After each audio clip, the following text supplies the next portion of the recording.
Welcome to SVG-TV News for Tuesday, August 22nd, 2023. I am Rochelle Batiste with the details. The aging population is a real challenge for the National Insurance Services, the NIS. This is according to Director Stuart Haynes, who at a news briefing yesterday said the ratio of contributors to pensioners is declining, which is a concern for Social Security here in St. Vincent and the Grenadines. On the economic side, we have seen low and slow economic growth, the volatility of the economic development. Naturally, we have a small, open, resource-challenged economy that basically dependent on international development. So it's basically vulnerable to exogenous shock that cause some of the economic volatility, and we have a narrow economic base, tourism, agriculture, and so forth and so on.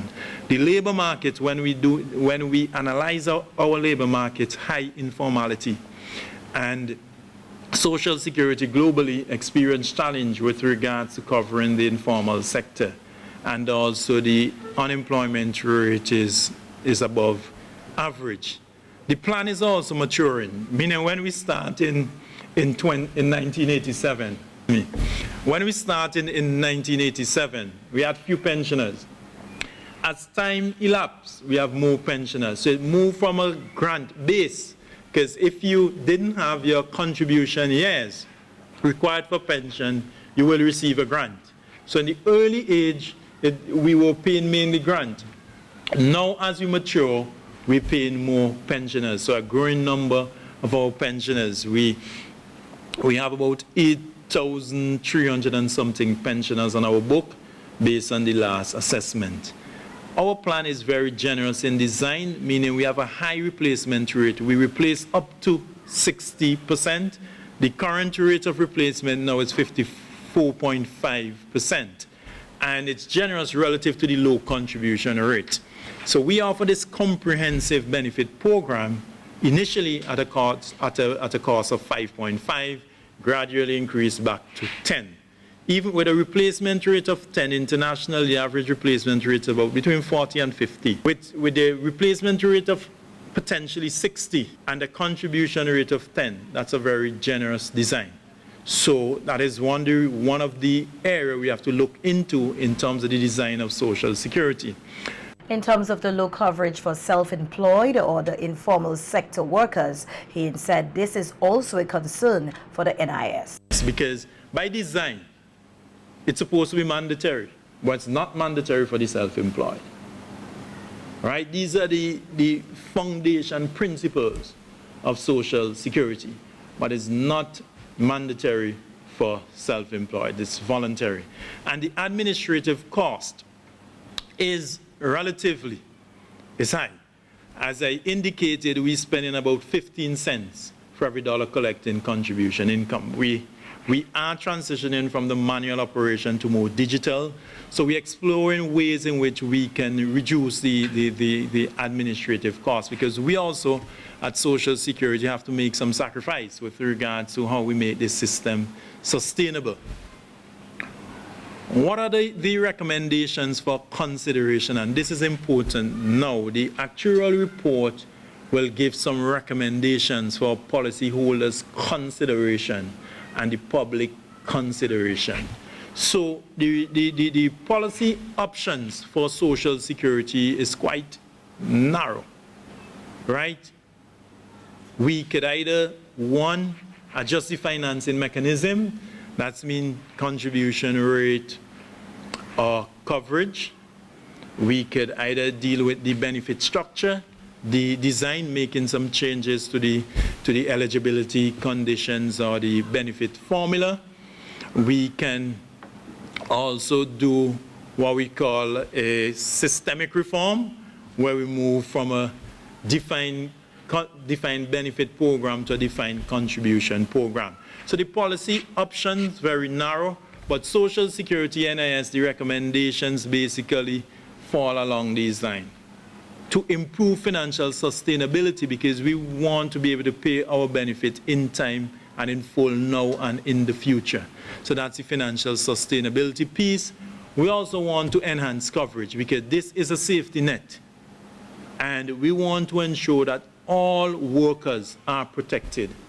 All workers have access to this peace of mind, this financial security, this national safety net.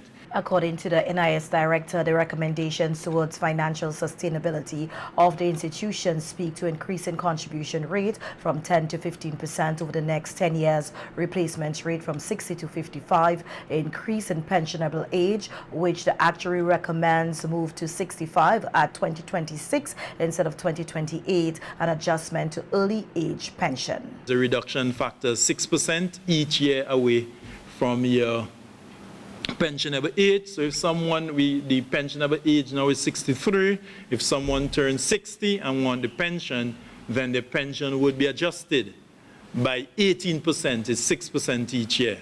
The consideration is that that 6% can increase to 9%. So in that case, now it comes, for instead of being 18, it will be 24%. So that's another policy option in terms of from a cost standpoint. And for us, we saw that the cost really is driven in recent time by the early age pension. So you're not feeling the full impact of the increase in retirement age because a person can still take their pension, be it is adjusted. So their contributory period will be shorter because they're taking it earlier, and we start paying earlier. So that has basically impacted cost in a material way. Montserrat made some changes in 2021, and what Montserrat did was to eliminate their early pension so that they can feel the full impact of the age increase. All right, so there are different options available. This is the option promulgated by the actuary. In terms of enhancing coverage, the conversation around mandatory coverage for the self-employed workers. As you see by design, Social Security is supposed to be mandatory. So you could look at mandatory coverage for self-employed workers. We also could implement new technology. This is where we are in our digital transformation journey. We are changing our management system so that we can serve you, our customers, better from the standpoint of submitting records to NIS, payments of benefit, addressing queries and so forth and so on. So we're currently changing our management system, and we improving contribution collection and compliance. The NIS director also noted at yesterday's news briefing that as they seek to improve their services, they are also looking to reduce the administrative cost from 15% to 10%.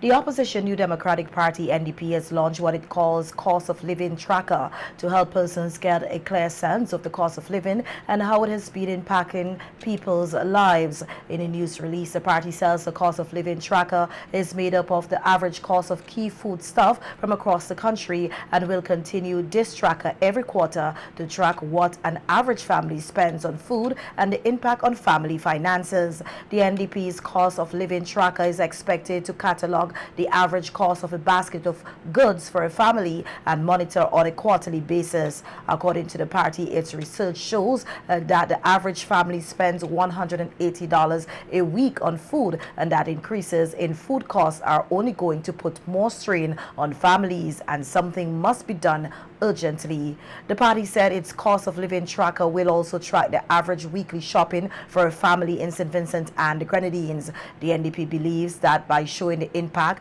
it will further show government and other stakeholders the need for action, at the same time helping families understand the impact on their household finances.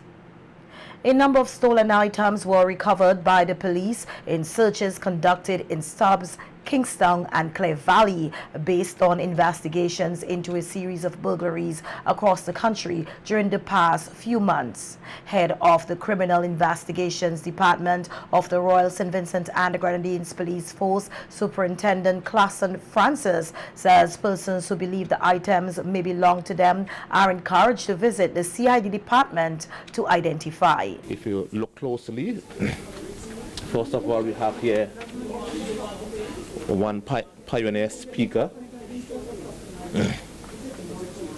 We have here a vacuum cleaner.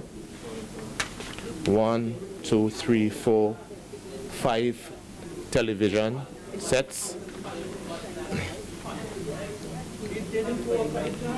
This one here is an LG 65-inch smart TV. This one is a 60-inch Samsung. The smaller one here is a 50-inch Samsung television. We have a 43-inch and another 50-inch here. And all of them are in good working condition. If you go lower, this is a speaker box. We also have a light. We have a projector. We have a scale. 1, 2 sheet sets. One is a queen size and the other is a king size. We also have alcohol, vodka, wine, and syrup. We also have 2 power washers. Look at the brand, it says Paxes. This is an electronic power washer. And we have a gasoline power washer. We have a television mount. So we're asking for persons to come down to CID as soon as possible. Look at these items and indicate to us whether you're familiar with any of them.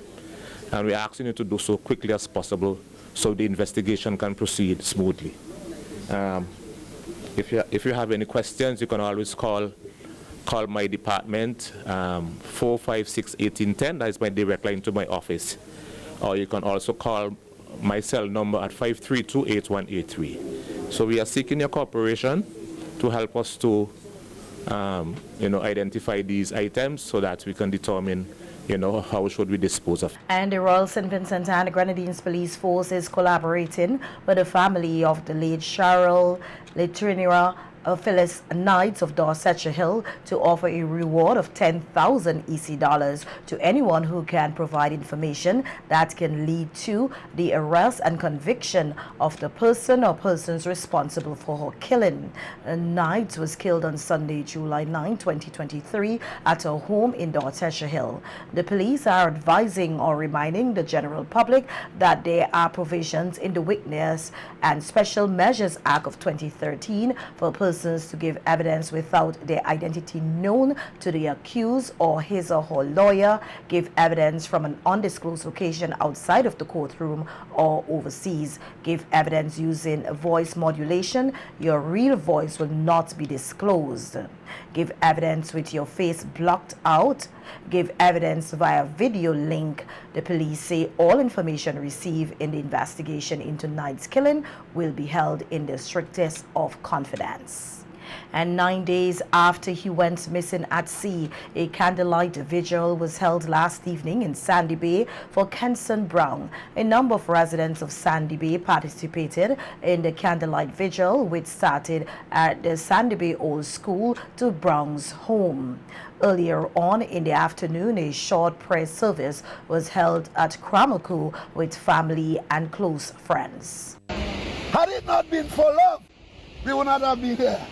Yes, I am in the bereaved family, yes, because it's bones of my own bones and flesh of my flesh. And the Stephen, whom we love, God loves us. Only God knows the reason and the purpose why this cause. Amen. Amen. So all we got to place our trust and confidence in the man Christ Jesus, because he said, the Lord is my shepherd, I shall not want. He maketh me to lie down in green pastures. He leadeth me beside the still waters. He restored my soul. He led me in paths of righteousness for his name's sake. He said what he said, yea, though I walk through the valley of the shadow of death, I shall fear no evil. For thou art with me, thy rod and thy staff shall comfort me. In a news release issued by the police on the incident which occurred on Sunday, August 13th, the police said Brown was on board a fishing vessel that capsized at Cramaco Bay, located between Owe and Fancy on the northeastern coast of St. Vincent and the Grenadines. The police say preliminary investigations revealed that the fishing boat capsized with 18 passengers on board while returning from the Falls of Belen. The incident was reported to the police, and a Coast Guard vessel with officers was immediately deployed to the area to render assistance. On arrival at Cramaco Bay, Coast Guard divers commenced a search for persons in the water. However, the officers were informed that 17 persons were rescued by local fishermen, while the other passenger, Kenson Brown of Sandy Bay, was missing. The rescued passengers reportedly were transported to the Owe Health Center, the Modern Medical and Diagnostic Center in Georgetown, and the Milton Cato Memorial Hospital, respectively, for medical treatment. The RSVG Police Force and the SVG Coast Guard Service thanked the local fishermen and all those who assisted in rescuing the passengers who were in distress. Family and friends of Brown continue to visit the area where the boat capsized off Cramaco Bay for any sight of his body. They reportedly did so up to last Sunday as they seek closure for their loved one. Today, the RSVG Coast Guard says it received a report of a body floating on the waters where the boat capsized on Sunday, August 13th. However, on examination, it was not a body. The Carnival Development Corporation CDC last evening at the Murray Heights Hotel hosted the prize-giving ceremony for the winners in the various competitions for Vinci Mass 2023. In his address at the ceremony, Chairman of the CDC, Ricardo Adams, encouraged all Vincentians to embrace the Vinci Mass product. I want to say, Vinci Mass is we thing. Vinci Mass is not Ricky's thing. It's not Carlos's thing. It's not Ralph's thing. It's not Murray thing. It's not Ashford thing. It's we thing. It's all of ours. We have to embrace it.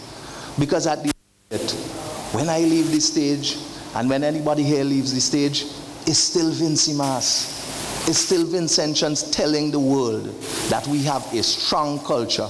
We have a warmth and an energy of a people that we have to sell to the world. So let's not fight the CDC and the government and so. Let's work together to push this thing called Vinci Mass.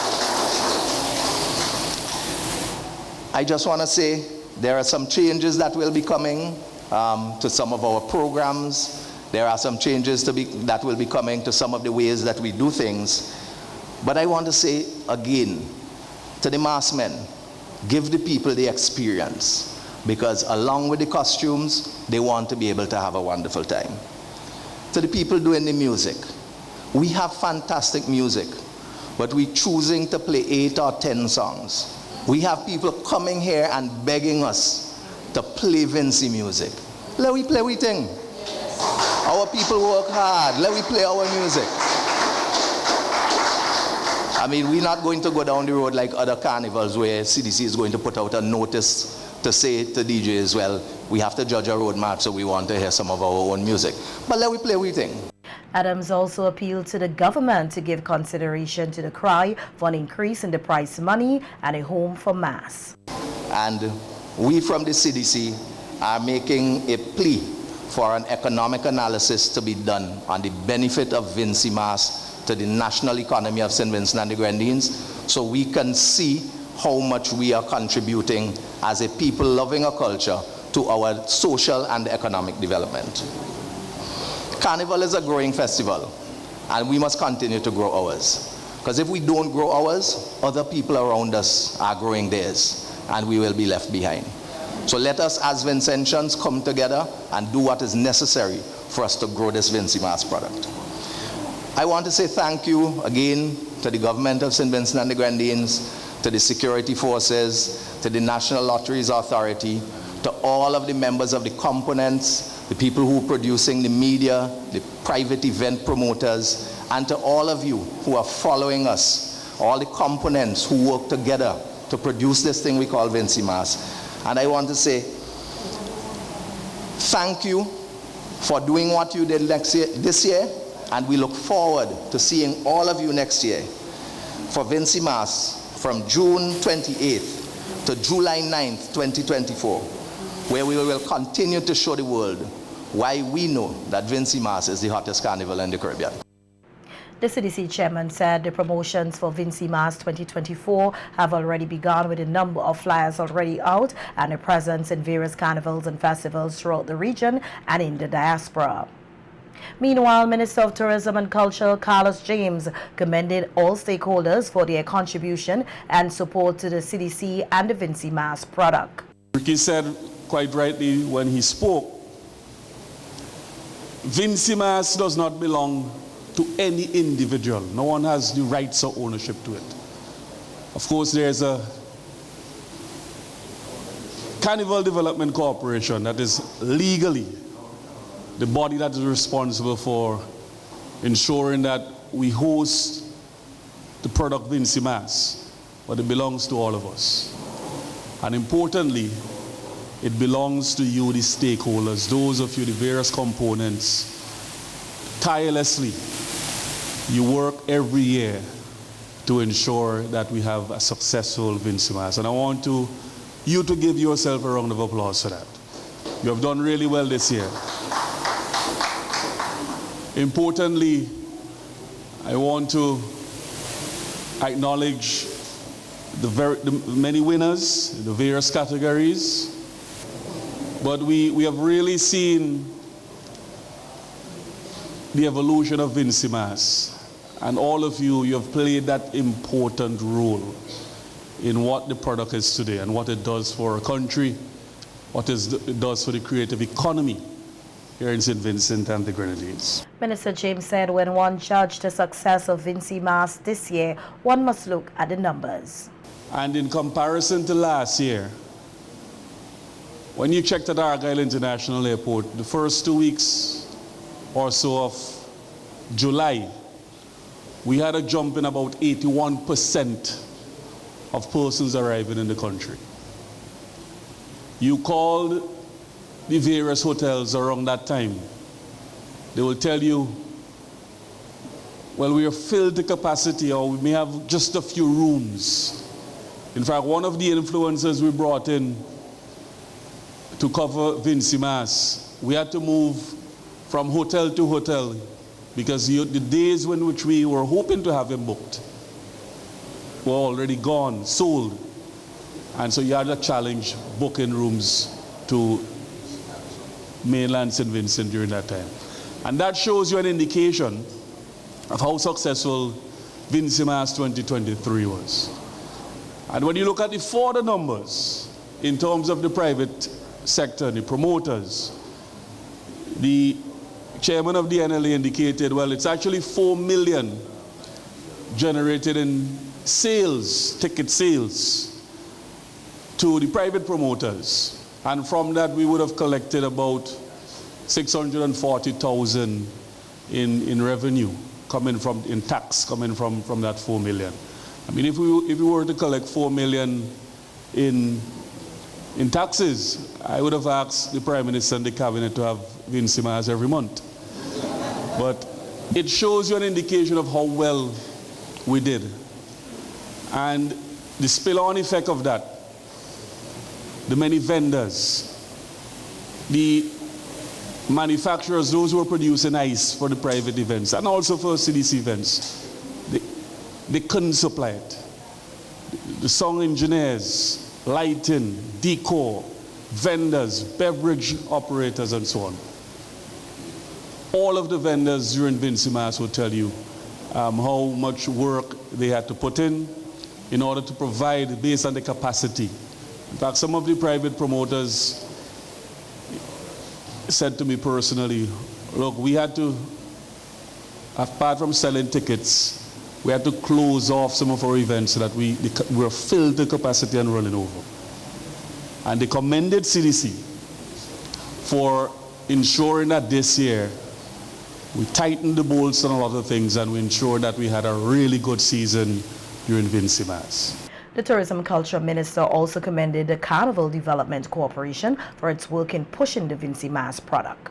The CDC has oftentimes experienced a lot of criticism, and I want to say without the CDC and without the stakeholders, the same mass men and Calypsonians, which sometimes we don't go to the park and support, without them, they are really the heartbeat of what we call our carnival and the creative sector within the country.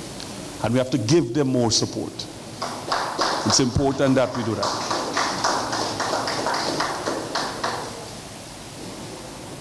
Of course, we intend to, having said that, strengthen the CDC.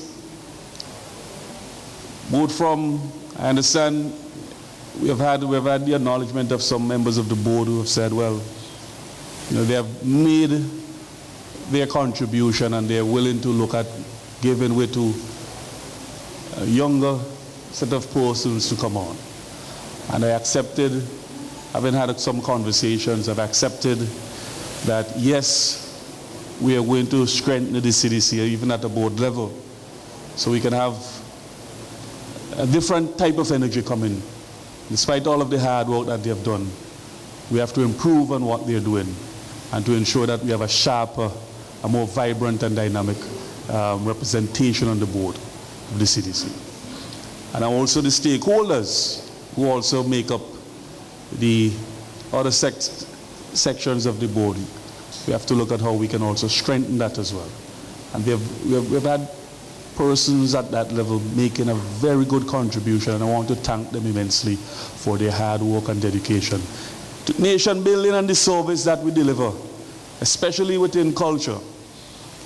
It is oftentimes a labor that goes unnoticed, and I want to recognize all of the hard work of the men and women who serve at various levels within the creative sector in St. Vincent and the Grenadines.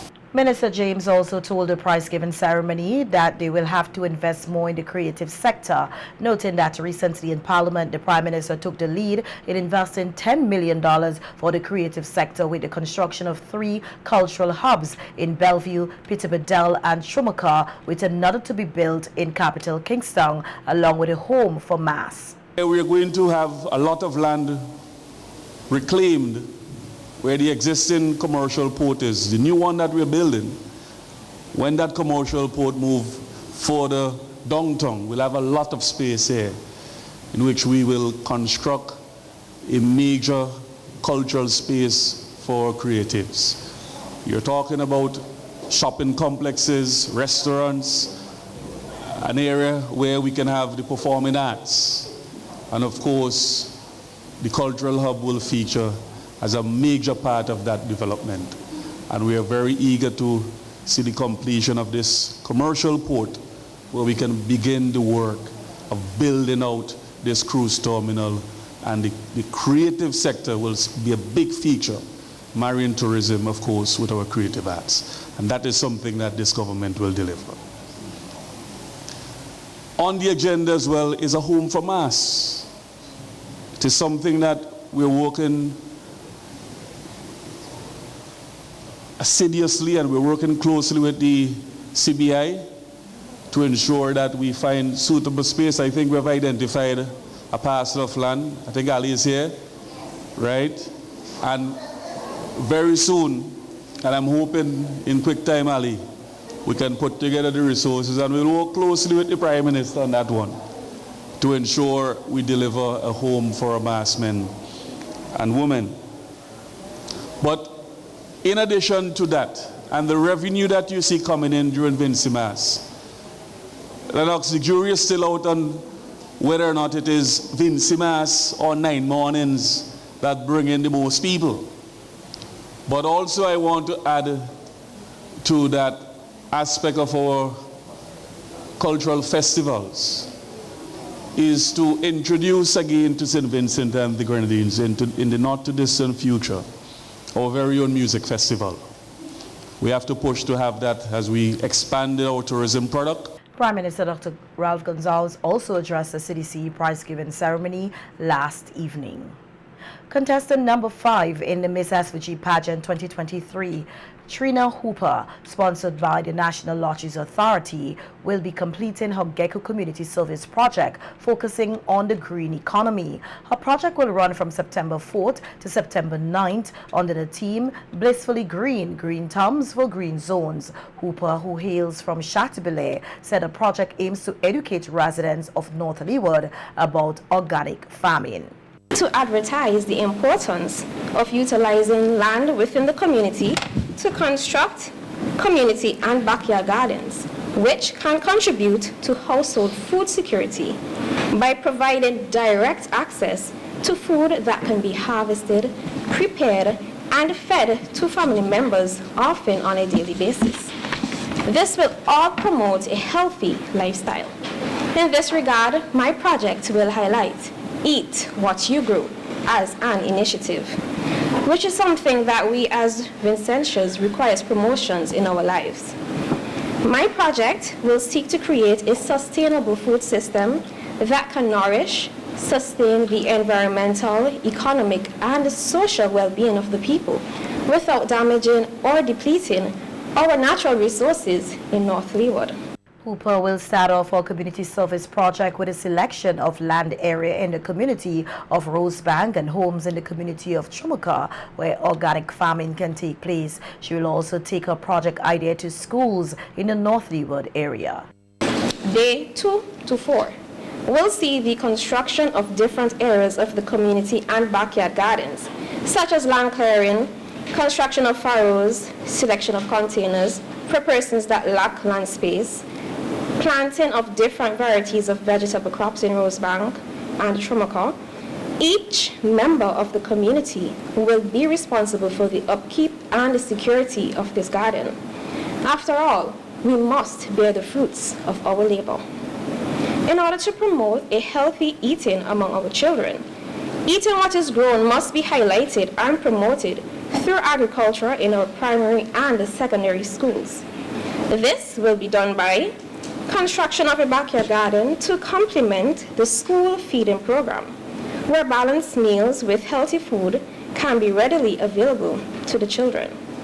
The construction of a compost area where food peelings, such as fruits, ground provisions, etc., will be disposed of in the compost area to be decomposed and used for fertilizers within the school backyard garden. There will also be a fruit tree planting exercise at the Rosa Government School, Chumuka Ontario Secondary, and the Pettit Border Secondary School. The students will be responsible for the upkeeping of the trees. When trees are planted, it makes a difference to a school and the wider community, where green spaces are provided, which aids in the improvement of physical and mental health.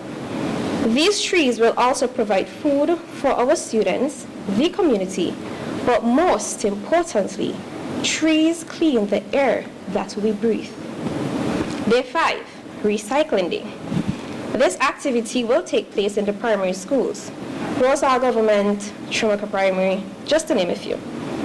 Using many activities such as collection of items to be recycled, sorting of items to be recycled, and turning old and used items into new products. Day 6, our market day. This is where the people of North Leeward will come together to display and sell vegetable produce from the community and backyard gardens. It will also see the displaying and the selling of the recycled products from the schools. The market day is not limited to persons who are going to be a part of the community and backyard gardens, but to our everyday farmers of North Leeward. We all have to ensure that we show love to our community by encouraging them to become more sustainable as we take strides in the green economy. The Miss SVG pageant is slated for October 7th and will see 9 young ladies vying for the title of Miss SVG 2023.